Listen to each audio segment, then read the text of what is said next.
Alors ce n'est pas le genre le plus noble en peinture, c'est même le moins noble derrière le tableau d'histoire, le portrait, les scènes de genre et le paysage.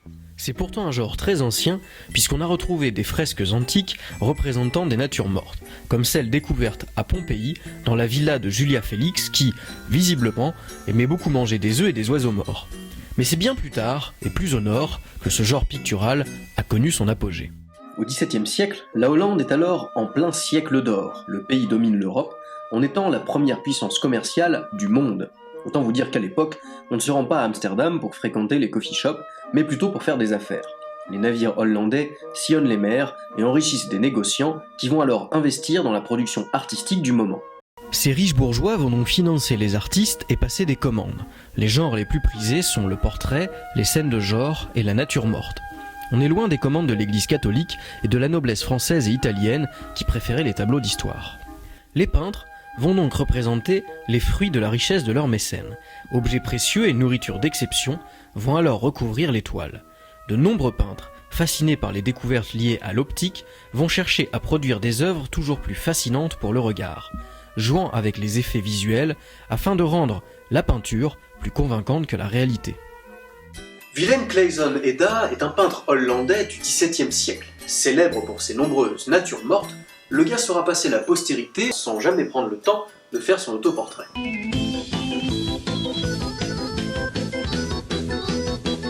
Ces œuvres sont remarquables par leur extrême finesse et par le rendu des matières peintes par l'artiste.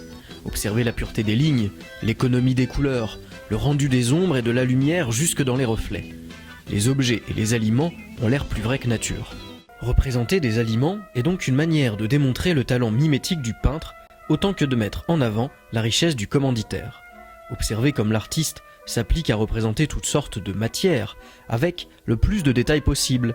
La mie et la croûte du pain, le citron épluché, les huîtres ouvertes. Mais ces toiles ne sont pas que d'habiles démonstrations du talent de Claesson Edda.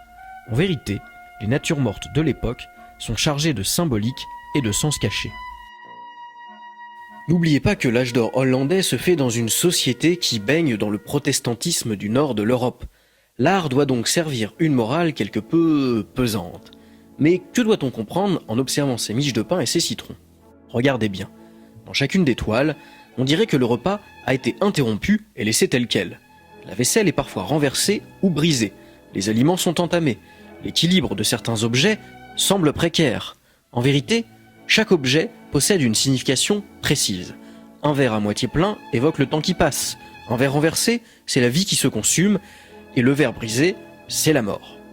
Les objets en équilibre, tels que les assiettes, rappellent la fragilité de l'existence. Le citron épluché, ou la mouche qui tourne autour de la nourriture, évoque la nature en voie de corruption. Pour résumer, les natures mortes de Claesson Edda sont des vanités qui rappellent aux spectateurs que la vie est fragile et que les biens de ce monde finissent toujours par pourrir et disparaître.